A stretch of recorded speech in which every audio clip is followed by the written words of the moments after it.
You're about to learn exactly how to build a choose-your-own-adventure form, something that looks complex but can actually be done in minutes when you know what to do. And if you stick with me to the end, I'll show you a pro tip that most people miss, but it can make or break your form's effectiveness. So here's the idea. Instead of using a basic static form, we're going to build one that changes based on what your users choose. Think of it like giving each person their own personalized journey through your form, whether you're collecting leads, qualifying users, or segmenting them based on their answers. Now, I tested all the popular form builders out there, and the software we'll use today is the only one I found that's fast, visual, and doesn't require code. Plus, I've scored you an exclusive free trial linked in the description.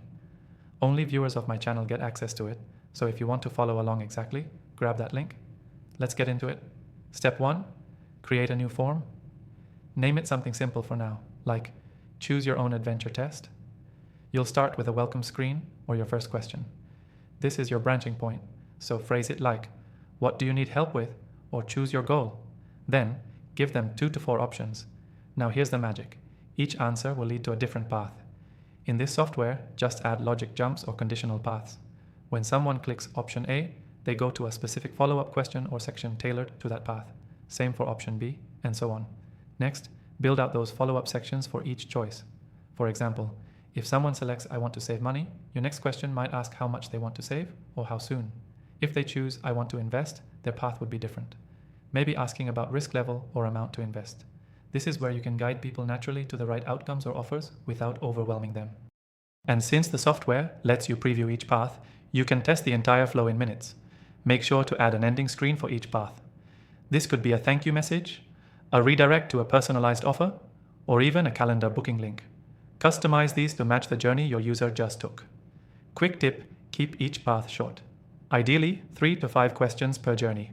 People drop off if it's too long or confusing. Use plain language and keep it conversational. You want it to feel like a one-on-one interaction. Before wrapping up the form, check the logic paths to make sure there are no dead ends or loops. Then hit publish. That's it. You just built a fully functioning choose your own adventure form. It's perfect for lead gen, quizzes, or even onboarding funnels. So here's the key takeaway. People want personalized experiences, and a choose your own adventure form is one of the fastest ways to deliver that, without needing a developer. You control the journey, you guide the outcome, and your leads feel like it was built just for them. Quick revision. We named the form, created a branching question, connected answers to unique paths, customized the follow-up sections, and published it. Clean, fast, and no code needed. Don't forget to grab the exclusive free trial in the description if you want to build one just like this with the software we use today. Thanks for watching. Now go build your adventure form.